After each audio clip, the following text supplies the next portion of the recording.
I think at this point, it's almost, in court, you would say asked and answered. I think at this point, Hillary Clinton needs to say, she made a mistake. She made a mistake. We've talked about this a lot.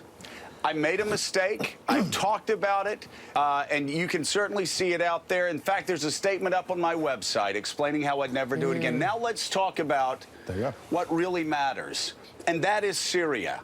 The fact that there right now is approaching a Holocaust going on in Syria, which is disrupting the Middle East, which is disrupting our allies in Europe, which is coming to America and disrupting America. There's a refugee crisis unprecedented since the end of World War II. And yes, I would like to talk about a homebrewed server in Chappaqua, New York for the next 10 years. Unfortunately, the world's on fire. I apologize. I made a mistake. But I'm sorry.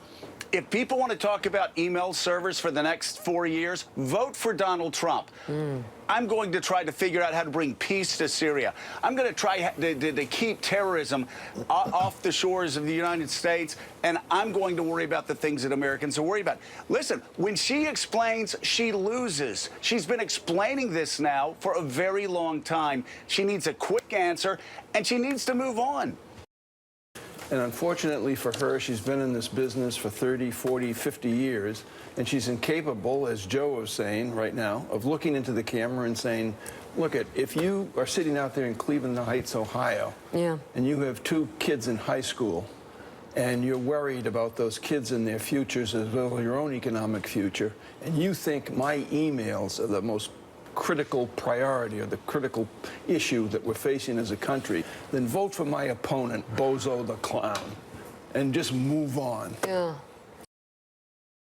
Don't you think at this point Hillary Clinton needs to take the answer, push it away, take the question, push it away, and then move on to issues that are going to shape this campaign over the next 2 months? And sitting that should shape this campaign over the next 2 months. You all make the case for that. I think maybe as a matter of pure political strategy, that's a good idea.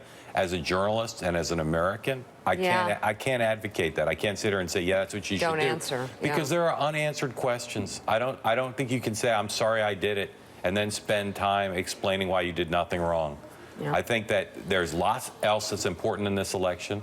There's lots else to her record. But this is something of public concern about which there are now many new questions that have been raised. I don't want to minimize the weaknesses in Donald Trump's performance. I don't want to minimize her other accomplishments. But I'm telling you, she has not addressed this in a head-on way. And their strategy now is to do a version of exactly what you're advocating. Apologize and move on. She should address the questions raised by the FBI.